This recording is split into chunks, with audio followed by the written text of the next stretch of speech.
Hey, this is four-time Black Belt World Champion Dominica Obelenite. If you guys are looking to level up your jiu-jitsu game with awesome jiu-jitsu courses on mindset, strategy, and beyond, make sure that you guys check out BJJ Mental Models Premium. I myself have a course up there, so make sure you guys check it out. Let's get you guys on that next step in your jiu-jitsu journey.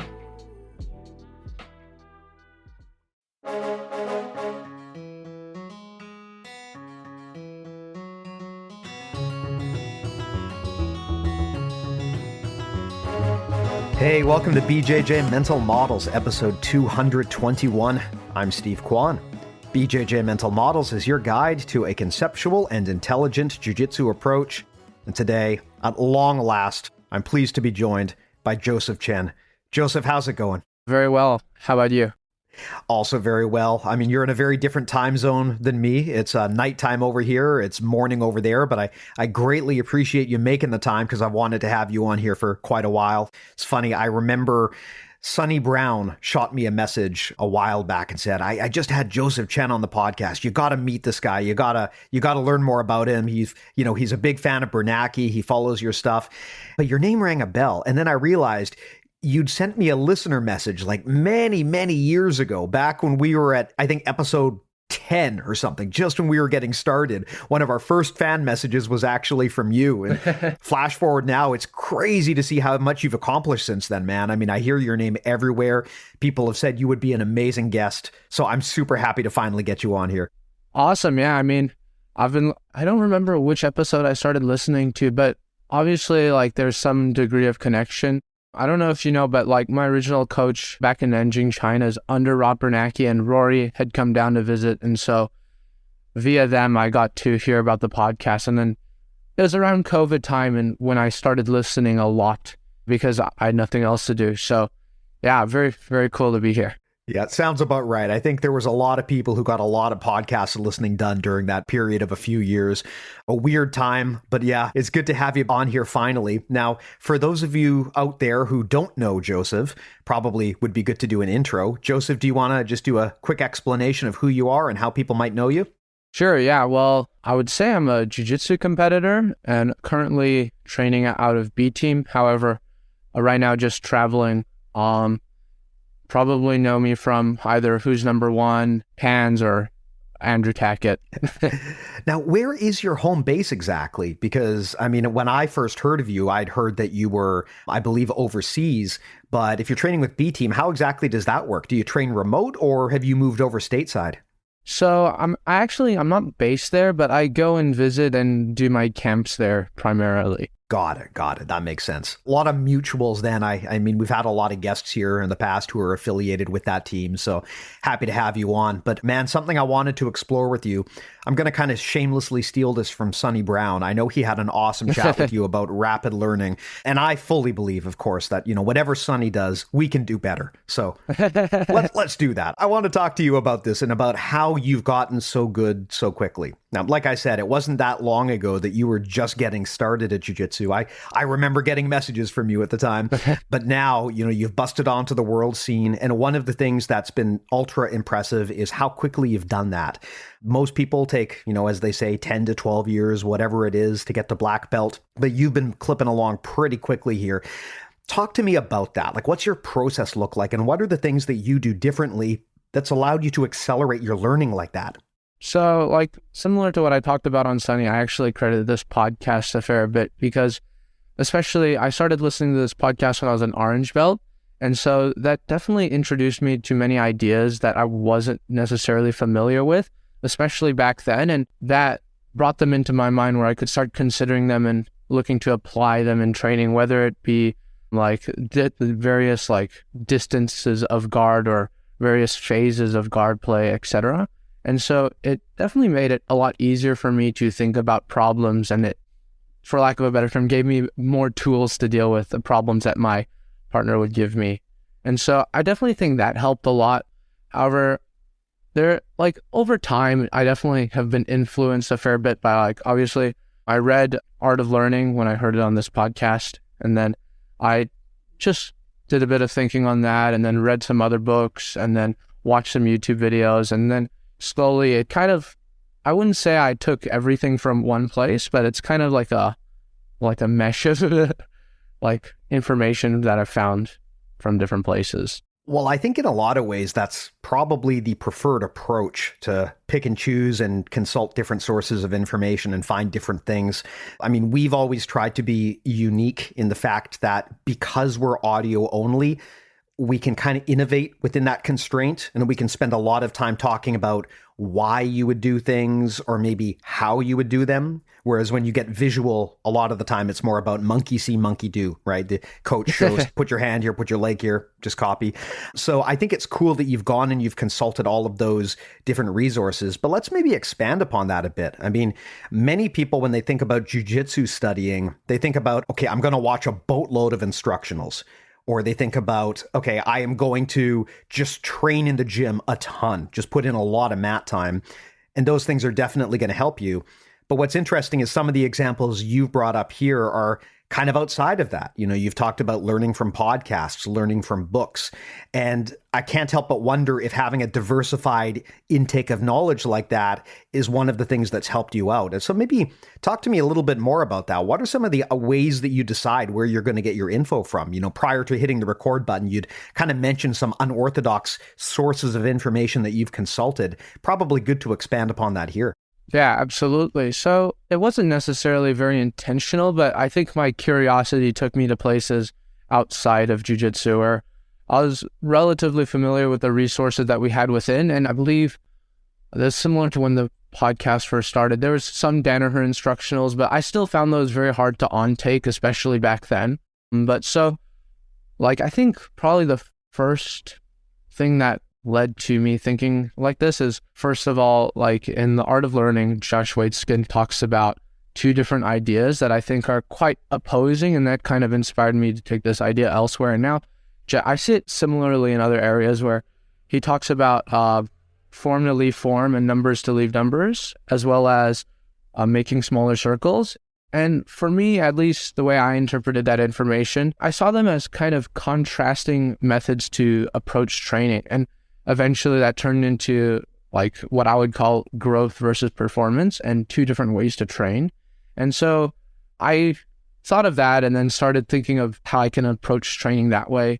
And then I've seen similar YouTube videos about, there's this gaming channel called Core A Gaming, and they have a few YouTube videos on talking about how to improve at video games. They specifically talk about like Street Fighter / Tekken, but we can talk about that more in a bit. But yeah, very useful idea in my opinion, in which you kind of make the distinction between improving versus actually like being good at competing, if that makes any sense. Actually, it makes a ton of sense. And it's something that I'm personally very passionate about, drawing that distinction as well. Having a different mindset for when you go into training mode versus when you go into competition mode, and how hard it can be, especially for a competitor, to juggle the relationship between those two.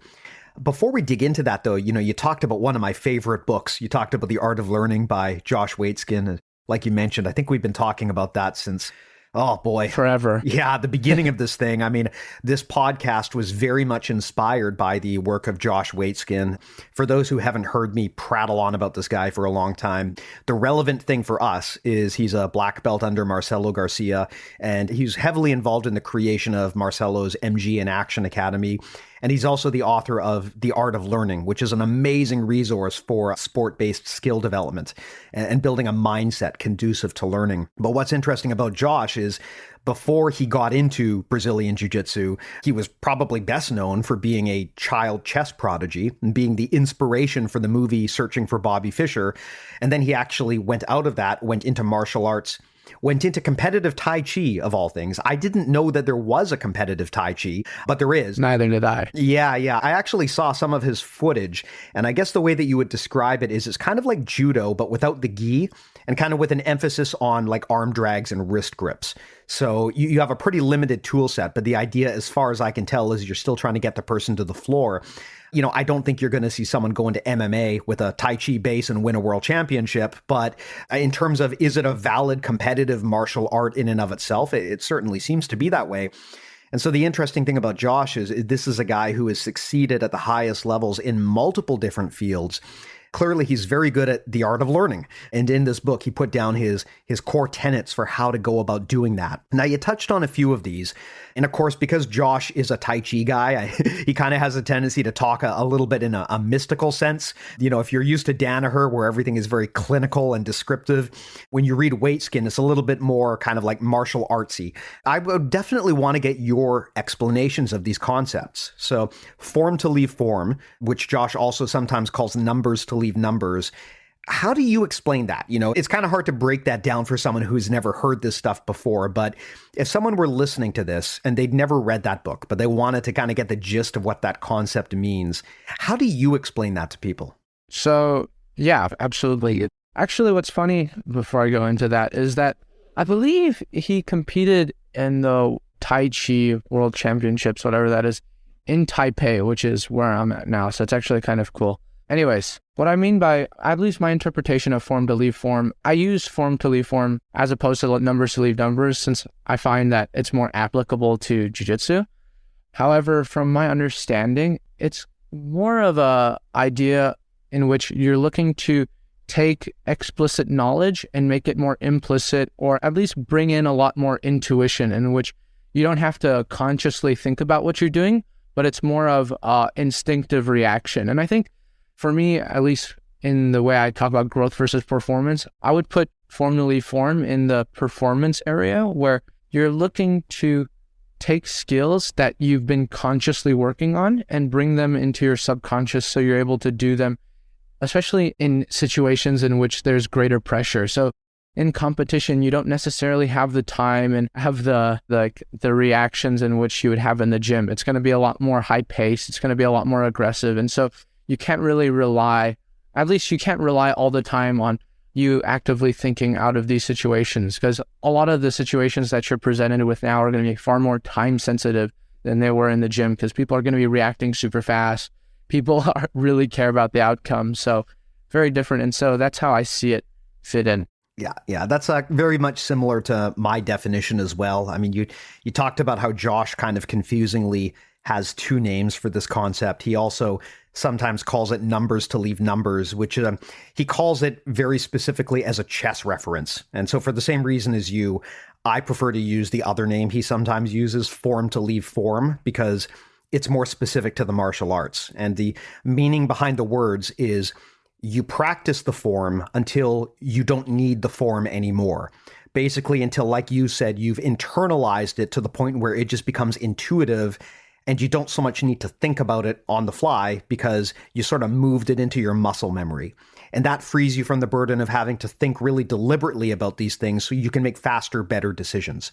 It reminds me of that old quote. I think it's from Saulo Ribeiro, the famous quote about how in jiu-jitsu, if you have to think, you die. I can't remember the full details, but basically, like, if you have to think, you're screwed because your opponent is already one step ahead of you.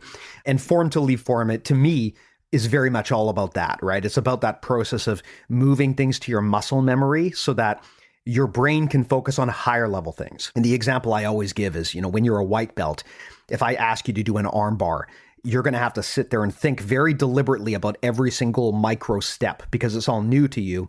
But after you've been training for a few years, if I tell you to do an arm bar, it doesn't require a lot of cognitive load for you to do that.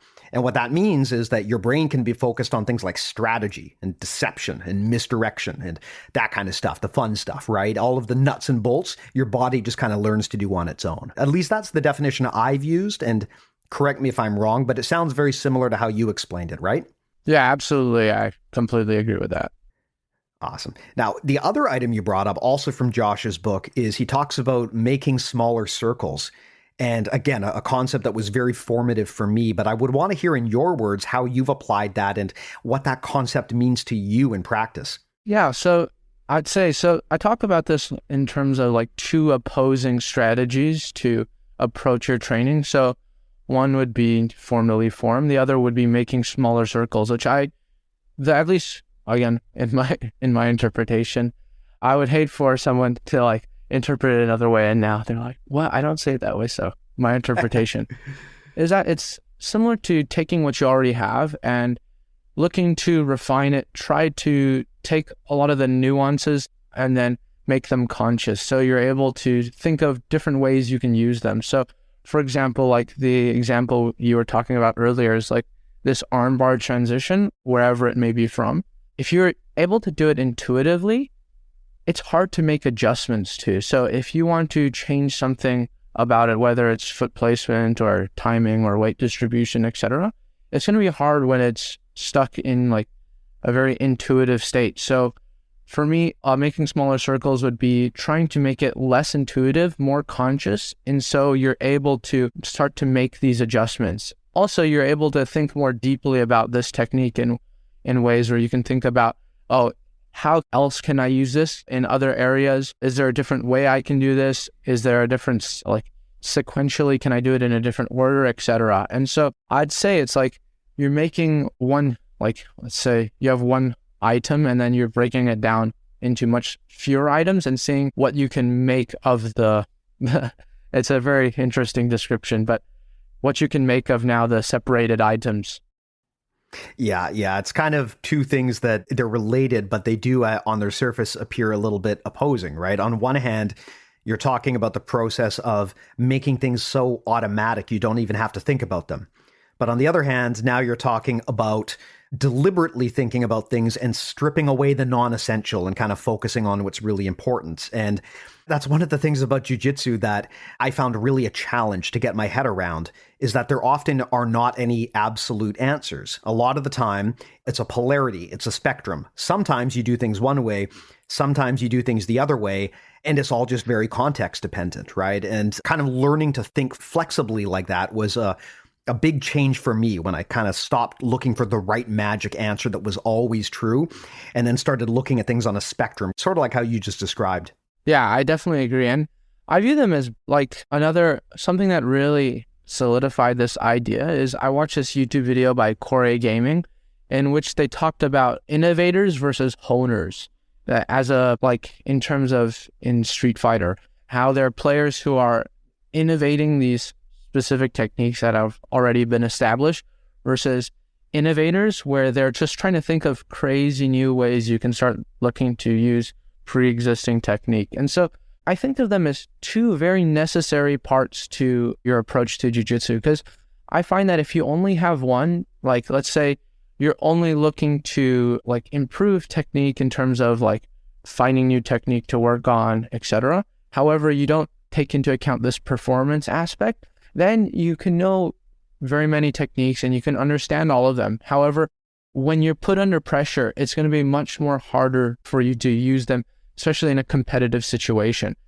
As opposed to, I think there are other people that only focus on performance, in which they only train hard. It's always under pressure. It becomes a lot harder for you to start incorporating new techniques, new strategies, etc. So I view them as both very necessary, but you kind of have to go between like an ebb and a flow of one versus the other. Yeah, that's really great and interesting advice. I mean, so many people, you will hear in jiu-jitsu the mantra, I only study what works at the highest levels. And if you don't really have a game plan or a good starting point, that's a good practice, right? Take a look at what the pros are doing and copy them. But the problem is, if you're just copying people, by definition, you're not breaking new ground or innovating. You are, like you said, you're honing. At some point, though, sometimes the big gains come from breaking outside of that box and innovating and trying new things. And it takes a certain level of experience to know when it's a good idea to, shut up and listen to someone else and just do what everyone tells you, versus when you should disregard common knowledge and try your own thing and try to break away from the pack. And there is no right or wrong answer, right? If you are an intelligent grappler and you're looking to grow, you're always trying to figure out for any given situation, okay, what's better here? Do I listen to everyone else or do I ignore them and do my own thing, which has maybe never been done before? And maybe it's going to be a terrible idea and a total flop, but there's that 1 in 100 chance that you're going to discover something or you're going to break ground in an interesting way that gives you just a leapfrog advantage going forward. Yes. Oh yeah, most absolutely. Like we may as well, since we're talking about Josh Waitzkin already, he has another idea called investing in failure. And I feel like that's another example of it. So yeah, you can see a lot of these techniques, especially recently, like the smother tap that a lot of the new wave guys like Luke Griffith, Big Dan, and Gordon tried doing to Pedro Mourinho. What they've been using, I think that's something that would have been disregarded. However, it's been clearly shown to be quite effective at a decently high level. So I feel like people always talk about like efficient technique, where it's like, oh, it needs to be perfect placement. And I wouldn't say that technique's not efficient, but you have to also like take into efficacy of a technique. And so I think balancing those two as well is also very important when it comes to like your training. Yeah. I mean, hey, I love the smother personally. I mean, I'm not going to say that you're going to go and you're going to get a world champion to tap out by smothering them. But if you want to talk about efficiency, there's basically nothing more efficient than just like sitting chest down on top of someone and just not letting them breathe while you don't move. Like you can't get much more efficient than that. And even if you don't get the tap, you can start instilling panic. You can frustrate them. You can make them create openings that they might not have wanted to create. You can expose weaknesses. And it is funny you bring that up, because I remember, back in the early days of the UFC, you might remember this. There was a period of time where everyone was playing around with covering the other person's mouth. This was just a thing. Like everyone used to do it. All of these guys, as they were grappling, they'd constantly be trying to cover the other person's mouth and nose to cut off oxygen. And then at some point, I guess people decided that was just a stupid thing and they moved away from it. But it's interesting that now the smother is kind of coming back, right? I mean, suffocation is a powerful strategy if you can do it. It's hard to do against a good guy, but if you're mounted on someone and they can't go anywhere, it's a very good way to drain their cardio down and demoralize them.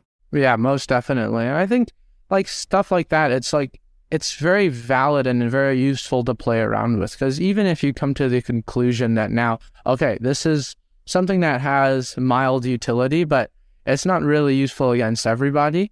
Like, I think it would be very difficult for, let's say, a smaller man to smother a bigger opponent. I would say that that would be reaching a bit, but it still has it is still functional in the sense where there are going to be times where it's very useful for you.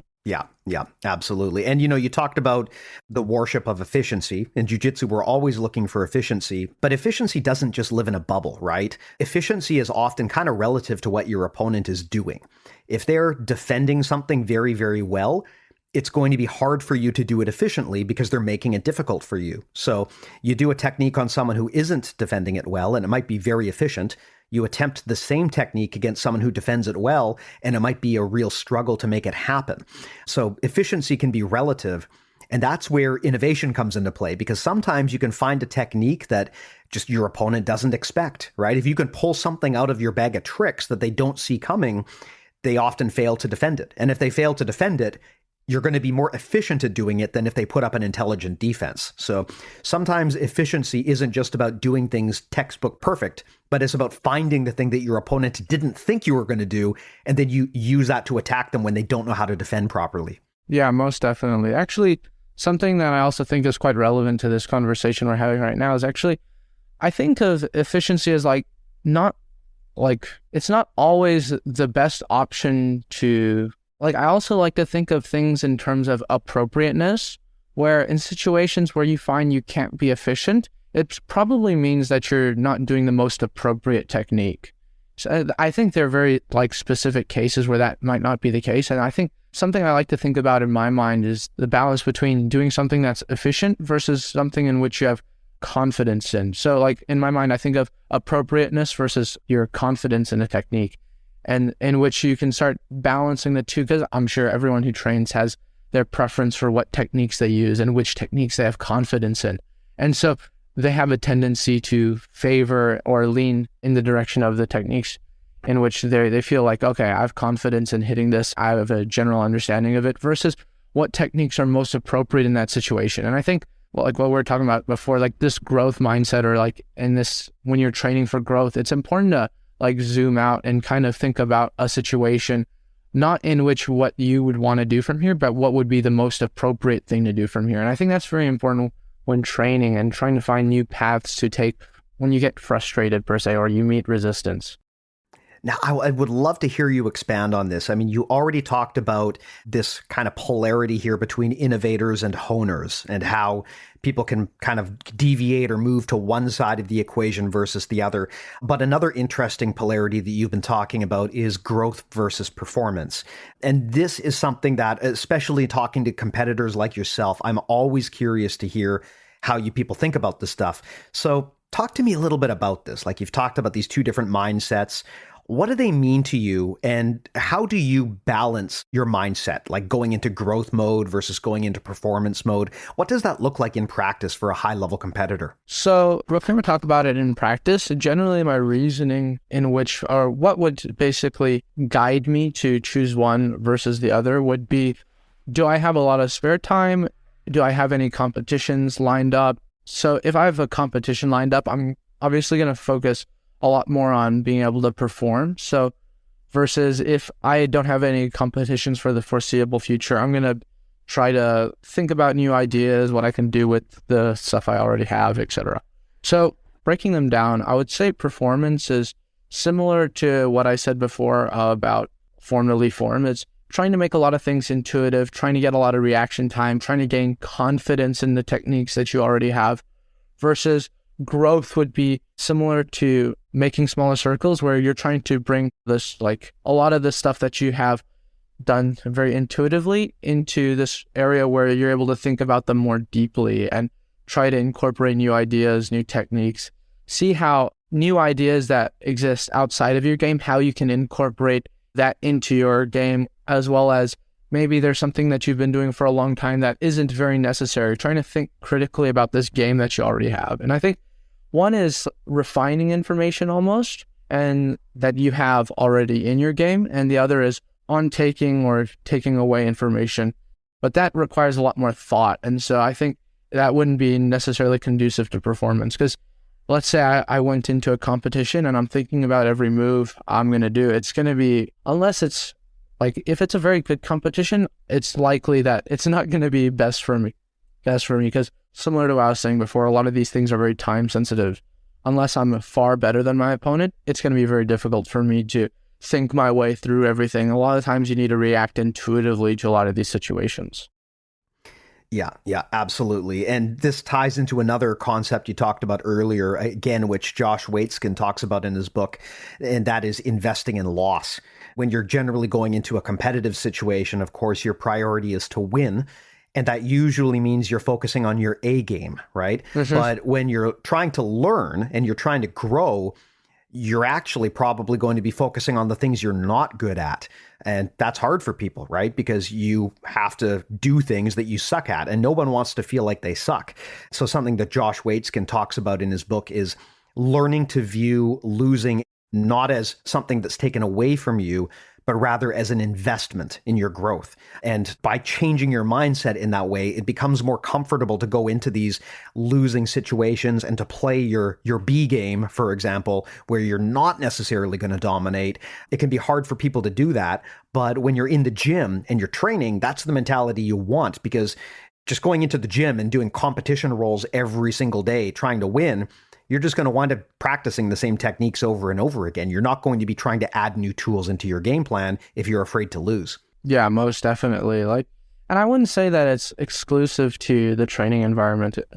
You see a lot of people, they'll go into lower level competitions and practice a lot of their B game just so that they get practice, or they get time practicing a lot of their B game under the pressures of competition. Because a competition isn't just you against an opponent. There's this whole environment in which that exists. And I think it takes practice being comfortable. And you see a lot of people who, they work on a lot of different things in the gym and they have confidence using them, or at least a mild degree of confidence. However, once you start trying to use this in a very high pressure situation in the environment of a competition, there are many eyes on you, it becomes so much harder to do. And so you see a lot of people trying to go into competition, or at least you see Grappling Industries, Nagas, or even lower level IBJJFs trying to implement new parts of their game. And I think that's also a very good strategy that you can start to incorporate in terms of, one, trying to have more confidence in the technique that you've been working on. Yeah, that's something that I believe our mutual friend Robert Daigo has talked about, and how he likes to compete at lower level competitions, mostly to build up that competitive muscle, right? Competition is a skill in and of itself. And by going in and doing these competitions, it gives you a degree of stress inoculation in a situation where the stakes aren't that high. It also allows you, like you said, in some cases to try new things that you normally wouldn't be willing to try in a high level competition because, again, the stakes are different.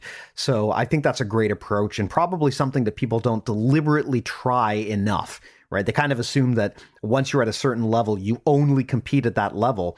But just like how there's benefits to competing with training partners at all levels, probably you could argue that there's benefits at competing at tournaments of all levels as well, especially considering how in jiu-jitsu, it can be hard to get a lot of tournament time, right? I mean, just the way we structure things, a lot of these tournaments are one and done.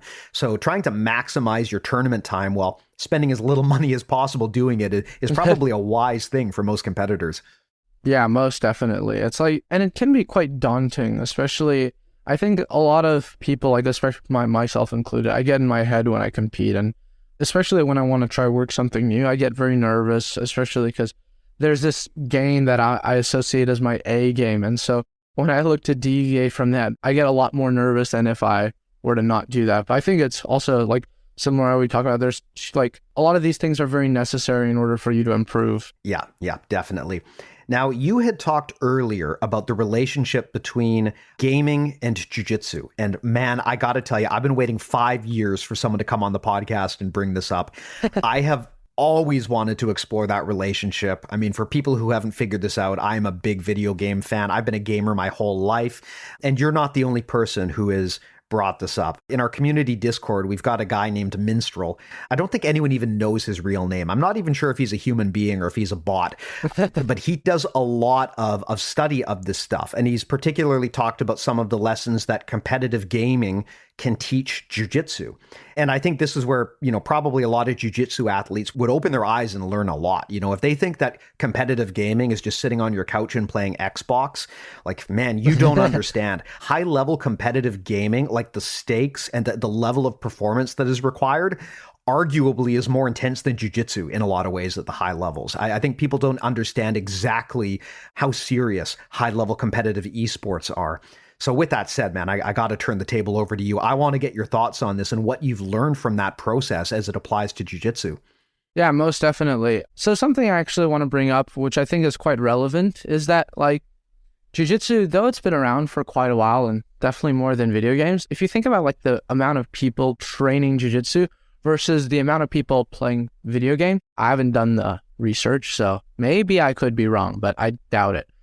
But I would bet that there are far more, like many times more people playing like even one video game than practicing jiu-jitsu, at least at a competitive level. So I think there is a lot that can be taken, even not just from gaming, but even from other arts. So similar to how we're talking about chess versus like other arts, where we can take a lot of things that they've learned and they apply in their training into jiu-jitsu. And I may be wrong, but did John Thomas used to play games competitively? I thought somewhere in my mind, I feel like he used to play League of Legends or something like quite competitively, but I could be wrong. I don't know for sure, but if there's someone in the jiu-jitsu community who used to be a competitive gamer, I would believe it was John Thomas. You know what? Actually, let's just start that rumor right now. Let's just say that John Thomas was a competitive esports player. Make that stick. Maybe I'm wrong. But somehow I think that's somewhere in my brain. Anyways, but yeah, so I definitely do think there are a lot of parallels between gaming and jiu-jitsu, especially because they're both very competitive sports. And I think there's a lot that can be taken from video games and how people look to get good. Like, I think like what you were talking about before, a lot of people think of games as like playing on your couch or like just playing on Xbox, as you were saying. That's just like the most casual version of video game. It's like if you were to think of jiu-jitsu as just like training once a week and you're like the mother who just comes in and you try to think of her as a competitor. It's like jiu-jitsu serves different people in different ways. And I'd say video games are the same. Video games shouldn't just be taken, okay, there's the hobbyist or there's the professional. Same as jiu-jitsu. Like you can't compare the hobbyist versus the professional. So it's very different things. But in terms of video games, like you see a lot of games like, for example, Street Fighter and Tekken, they're like hyper competitive, as well as Call of Duty. And so you can take a lot of the strategies people use to get good in games like that and take them over to jiu-jitsu. So like a lot of the things I was talking about before was inspired by videos that I watched about video games. Another book that I really like, it's again a gaming book. It's by what's his name? oh no, I can't remember this guy's name. It's a Japanese guy. It's called The Will to Keep Winning. And he's like one of the first pro gamers in the world of Street Fighter. And he has a really nice book that talks about a lot of these ideas in depth. And I think it's very interesting because you could almost like, if you just replace a few words, you could almost think he's talking about jiu-jitsu. Yeah. I mean, that's the thing about video games that's fascinating, right? Is if you abstract away what you're talking about, they're basically pure tactics and strategy. Right. I mean, in jiu-jitsu, if you try to take a muggle, someone who never trains jiu-jitsu, and you make them watch a jiu-jitsu match, they're going to have no clue what's going on. Right. You kind of have to have physically done jiu-jitsu to understand it. But video games, that is pure tactics and pure strategy. And you can learn a lot by studying that, right? That's actually one of the interesting things. There's probably a lot more crossover than people think when it comes to good strategic decision making. That's actually kind of the inspiration for this podcast. This all came about because we realized that a lot of the ways that you would make good decisions in life, or look for patterns, a lot of the mental models cross over from different sports to different industries to different professions. And yeah, you can actually learn a lot about strategy by studying what people in other sports or in other endeavors do. And sometimes that can give you a really fresh take on things that you might not have thought about yourself just by immersing yourself in whatever sport you normally play. Yeah, absolutely. I would say that especially in sports that have existed or at least existed competitively for longer than jiu-jitsu has, there can be a lot that can be taken from various arts, like whether it be boxing. You hear a lot of boxing analogies in jiu-jitsu. You can hear a lot of judo crossover. I think there's something to be taken from most other areas. It's just a matter of being open-minded enough. And I think in your attempts to try to find new information, there's going to be a lot of failure because though there are many similarities, obviously there's significant differences. However, I think that's what you kind of have to expect when you're looking for not necessarily a competitive advantage or just to try to find new ideas and try push it a little further. Yeah, absolutely. I mean, sometimes you look at something that's unrelated, and even if there's not something directly applicable, it might be enough to just at least get the idea jump started in your head. I mean, that's one of the things about jiu-jitsu. There's kind of a sort of a pretentiousness about our sport in a lot of ways, where because jiu-jitsu is so effective and kind of was proven in the cage, people often, they glamorize jiu-jitsu at the expense of the other martial arts. I remember once going to a seminar with a very prominent black belt, and he, kind of proudly proclaimed that we do jiu-jitsu because it's hard, and if you want to do something easy, go do karate, which honestly is not really a smart thing to say. I mean, some of those variants of karate, you go tell a Kyokushin black belt that their job is easy, oh man, there's different levels to this stuff. They're not all forms of karate are the same. And even if something isn't necessarily going to win you an MMA championship, even if it's not necessarily the most effective self-defense art, just the fact that there's a practice and that there can be strategies involved, some of those can still be applicable, right? I mean, anytime there's a game or a competition, you can learn strategic lessons by observing. It doesn't have to be jiu-jitsu. And sometimes even these other martial arts, the kind of more traditional ones, even though they might not be super effective as a combat sport, by learning the strategies that they employ against each other, some of that can be more transferable than you would think. Yeah, most definitely. It's like people who say jiu-jitsu is easy because you look at two people double guard pulling and just butt scooting. It's not necessarily a good representation. I do think jiu-jitsu is fairly difficult, but then you look jiu-jitsu is something that can still be practiced by people who are significantly older in age or significantly less athletic.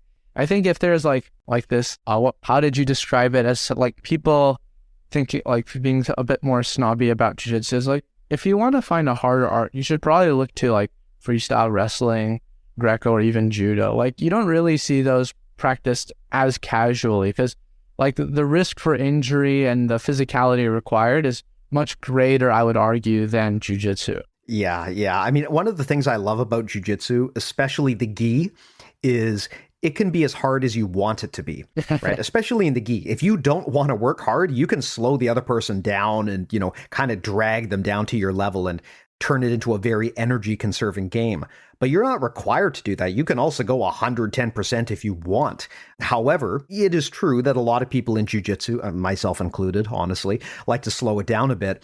But yeah, I agree with you that you look at some of those other arts and there's a kind of a higher emphasis on intensity. It's the reason why every time a high-level wrestler walks into the room, all of the jiu-jitsu people get scared, is because they know what's going to come with that, right? Whereas you know that jiu-jitsu is, it's pretty chill and pretty relaxed most of the time, and you don't really have to worry about someone just like planting you onto the floor and smashing you to the same extent that you would in something like wrestling. But then again, that's not to say that one approach is right or wrong, but it just goes to show that there are things that we can transfer from other martial arts regarding the mindset or the strategy, things that might be unique or interesting differences from what we do in jiu-jitsu every day. Yeah, absolutely. And that's why I think it's like important to distinguish, once again, like the growth versus performance. Something that I really interested me earlier as in like a few months ago. I was actually there for a part of a day for Alexander Volkanovski's camp for Islam Makhachev.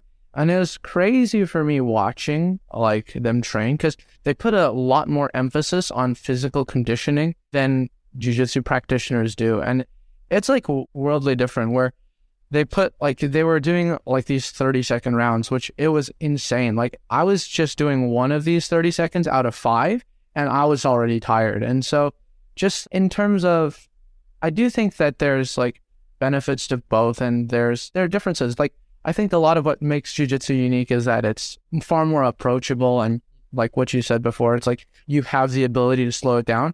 But for me as like a competitor, I think like obviously, like I said before, jiu-jitsu serves different people in different ways. Sometimes it can be just a way to work out versus like a competitive avenue versus a way to meet friends, etc. And I think like people who say it's only one thing, I would think are kind of just putting it in this little box where it's like, I feel like jiu-jitsu is so wonderful because it can be so many things to different people. But like I was saying before, like for me as a competitor, watching that and seeing how a lot of MMA athletes, they take their physical training a lot more seriously than, at least in my experience, jiu-jitsu athletes do. And I think it's actually like incredibly different. And so I think once again, like we were talking about taking things from other sports and bringing it into jiu-jitsu, that's something that I have been considering to try find ways to bring into jiu-jitsu. Yeah. I mean, we've kind of gone onto a deviation over the past few years where we've tried to bring guests on here who aren't necessarily jiu-jitsu people. They might be a blue belt in jiu-jitsu or a purple belt, or maybe they don't even train jiu-jitsu at all, but they've got some very relevant expertise in a related field that we have reason to believe is transferable into jiu-jitsu, right? I mean, a lot of the things about sports psychology and about skill development are going to be very similar regardless of what sport you're doing. I mean, the details are different, but the learning tips and tricks you might use might be very similar. And jiu-jitsu is a very new art, right? I mean, the quote unquote founding of jiu-jitsu, the sport's only really technically about 100 years old. I mean, yes, it's a deviant of other martial arts that have been around for longer, but jiu-jitsu as we identify it has a very, very short history of, just around 100 years or so. You compare that to other sports, some of which have been around for thousands of years or longer. I was talking to Nick Perler on our premium series a while ago. We've got a whole series of premium conversations with him. Nick is the head of the Perler Wrestling Academy, which is one of the largest and most successful wrestling academies in the States, particularly for high school athletes. And, the stuff that they do is completely different just in terms of the level of rigor and diligence into how they train athletes, because they've got thousands of years of practice in terms of how to make people succeed at the sport. Whereas you look at jiu-jitsu and, man, most people didn't even know about jiu-jitsu until 2 or 3 decades ago. It's just, there's so much that we can learn from these other disciplines. And I think it's important, like you said, not to get too snooty about it and not to focus so much on jiu-jitsu that you refuse to take the lessons from other arts. Yeah, absolutely. And I think, similar to what you were saying before, it's like, I feel like there needs to be a certain level of humility when it comes to like talking about other arts, because like similar to how a lot of people may have ignorance about jiu-jitsu, I'm sure I'm very ignorant about other martial arts as well. Yeah. And I think we're probably going to start to see a lot more cross training, because you brought up a great point. Like MMA guys, they do quite a bit different from jiu-jitsu people. I think they're a very obvious example of an art that we could learn a lot from. So I think that bit about keeping an open mind is a great idea. I would love to hear how you do that. In practice, there's so many things that you can learn that are outside of regular jiu-jitsu curriculum.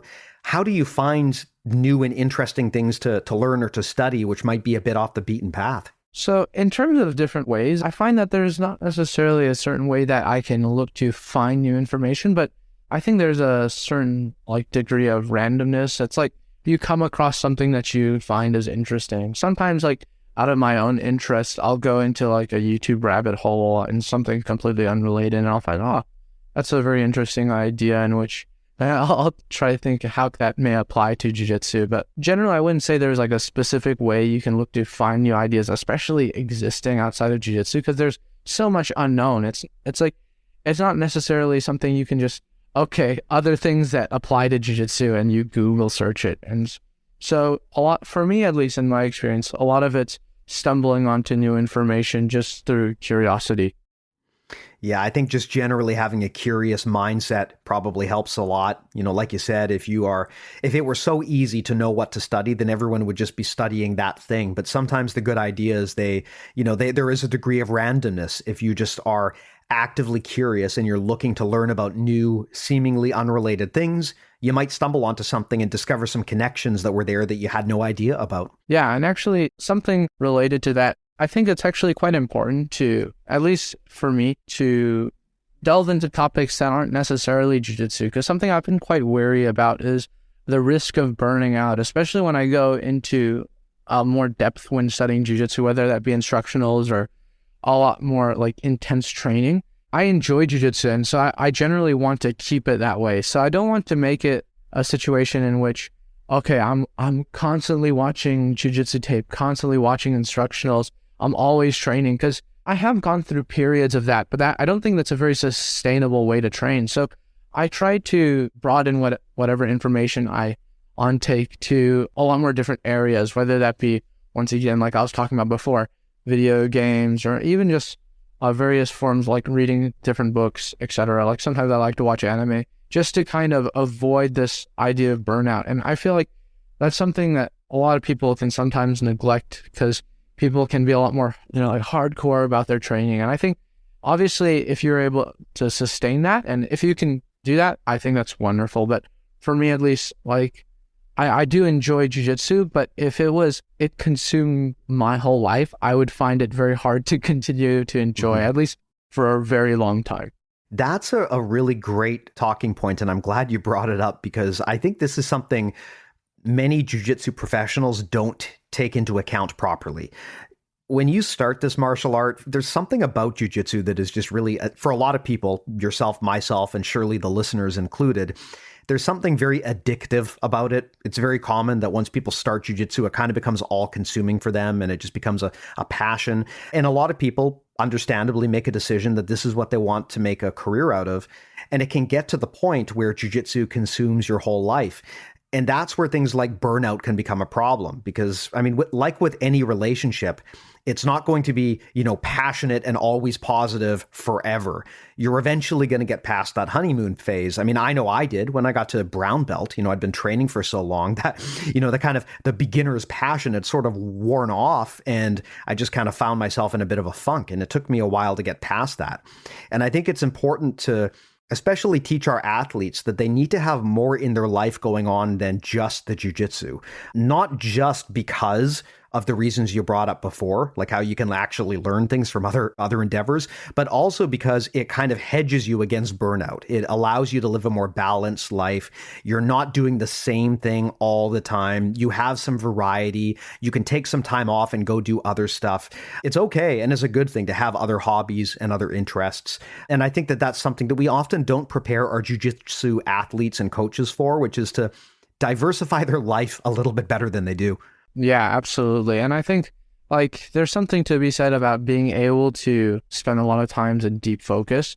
But that's why you see a lot of people, they have training camps, because you're not able to sustain that level of, let's say, that work rate and that level degree of focus for forever, or at least indefinitely. And so generally, for bigger competitions like ADCC trials or ADCC itself or Worlds, etc., whatever a lot of people do camps for, generally the reason why it's called a camp is because there's going to be a greater degree of focus and greater amounts of work put in compared to what you would normally do. Mm-hmm, mm-hmm. Now, something to explore on that note, you're clearly a guy who's thought pretty deliberately about the difference between growth versus performance.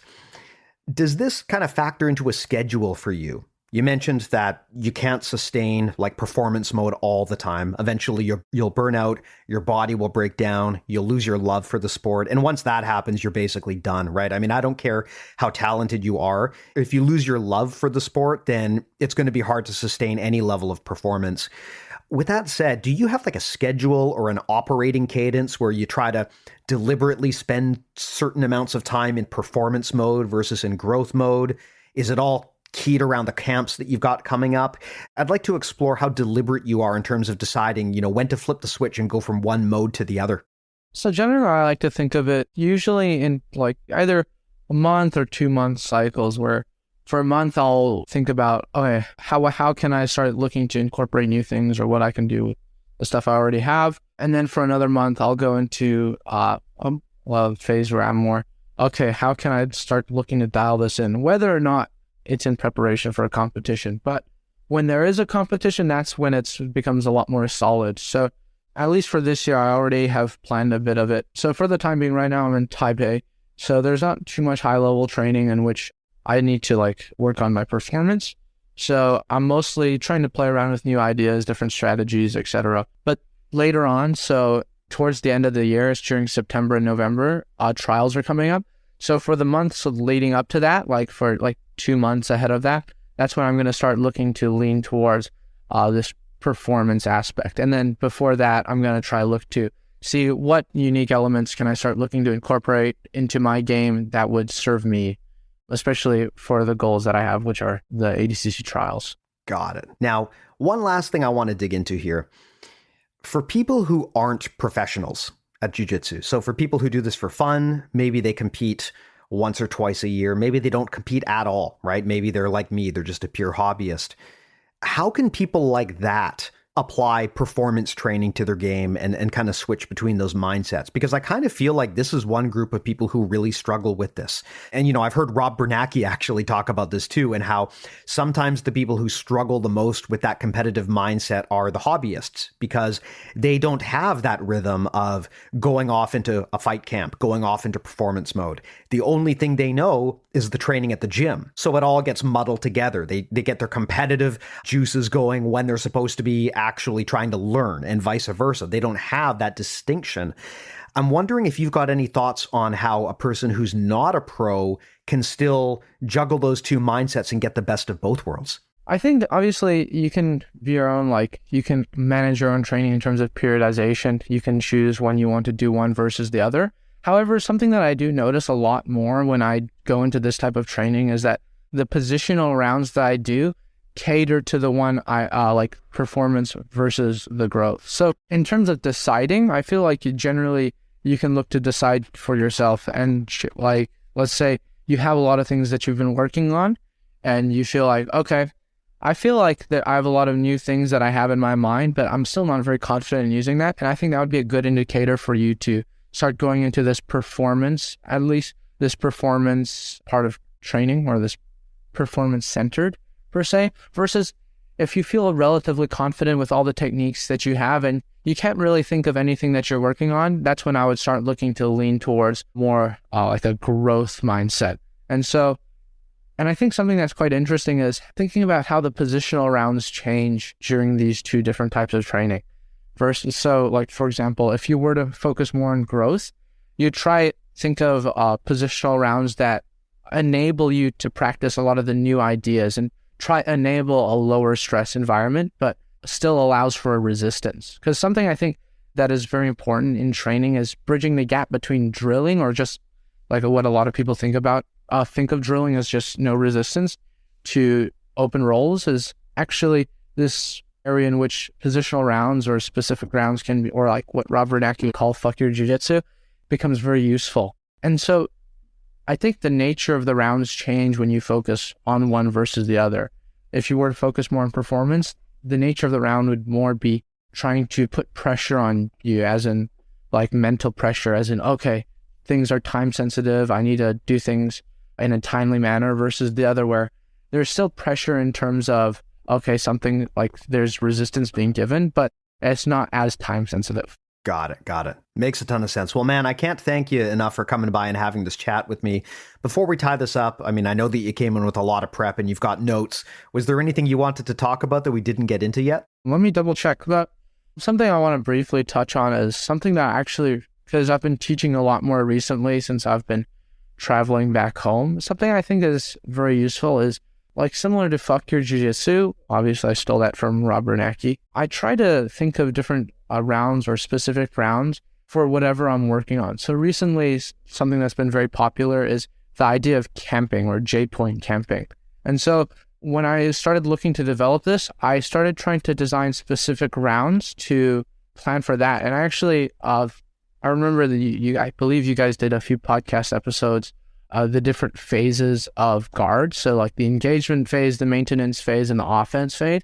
And that's something I actually started using, but as the top player as well. So when thinking about guard passes. So for that, break up my positional rounds or my specific rounds into the engagement phase, which would be looking to either put an opponent onto their back or getting to an angle and specifically working on that. So if I've accomplished my goal of either putting my partner to their back or getting to an angle, you'd reset. And then the maintenance phase, which would be, I actually put out an Instagram video on this earlier, where the idea of maintaining an advantage over time. And so just practicing that purely. So just starting a positional round where you're in this position where you pass your opponent's legs, but they still have frames in place, and just holding that position and being comfortable dealing with guard retention and then actually beating frames. And so I think obviously that's one example of how you can use positional rounds in your training to work on technique that you want to practice. But I think you can apply this to a lot of different areas.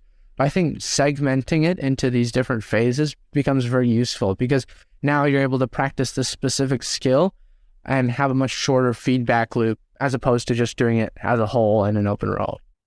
Yeah, that's amazing advice, man. I agree with you. I think that's a great way to think about things. Having a more deliberate practice for your training, thinking consciously about what your goals are for a session and kind of tailoring the role so that there's some rules to it. You're not just trying to win, but you're trying to practice a specific piece of the game. That's usually going to lead to better results because it's more focused, right? When you come to skill development, being able to cater and set the parameters for a role so that there's a goal, that's always going to be a good thing. But man, thanks so much for coming by. I do greatly appreciate it. I've been wanting to have you on here for a while. Hey, if people want to get in touch with you, follow you, check out some of your content, where would they go about doing that? So for the time being, I'm mostly just on Instagram. I have a dead YouTube account that I used when I was an orange belt, but my Instagram is Jozef Chen, JOZEF CHEN, Jiu-Jitsu, so JJ. That's probably where you'll find me. That's usually if you want to ask me questions or anything. That's where I'll be. Fantastic. Well, I'll put the link to your Instagram then in the show notes. So if people don't know how to use Google, just open up the show notes. There will be a link. You can just tap it. You'll hit up Jozef on Instagram. As always, I'll also put a bunch of links to some of the resources we talked about here in the show. By the way, the book you mentioned, The Will to Keep Winning, I believe that was by Daigo, the famous Street Fighter guy. Daigo Umehara. Yeah, who had that amazing... I mean, look, you don't have to know esports to appreciate this clip. Yeah, I'm sure you know the one I'm talking about, that amazing clip where... The Daigo parry. Yeah, the Daigo parry, where like there is no come from behind victory that is more impressive than that. Like basically he had like an invisible sliver of health left in Street Fighter and managed to basically like block a super combo and then counter it and then win at the last minute. It was like the closest parallel I can think of was like Anderson Silva putting a triangle on Chael Sonnen and just like pulling it out of nowhere at the last minute. Fantastic ending. And the crowd, of course, went totally nuts. It's cool to see that kind of enthusiasm about esports and not just regular sports. But yeah, thanks so much for coming by and sharing that. And of course, in the show notes, I'll also put a link to our stuff. Probably everyone knows. If you're listening to the podcast, I assume that you know where to find the podcast. But if not, BJJMentalModels.com is the place where you can go and get, over 200 episodes now of us talking about this stuff. Additionally, you can also sign up for our newsletter. It is at least, if not more popular than the podcast itself. We do a lot of analytical thought pieces that kind of expand upon what we talk about here on the show. So I would definitely recommend everyone sign up for that as well, since it's free. And of course, all of this, if you want to kick it up to the next level, that's where our premium service comes into play. Again, all of this you can get on our website. The main reason you'd want to sign up for premium Premium is, first of all, we've got over 50 hours of audio style masterclasses on there from some of the best minds in the sport. You talked about Rob Bernacki. We're just in the process of launching our second course on there with him.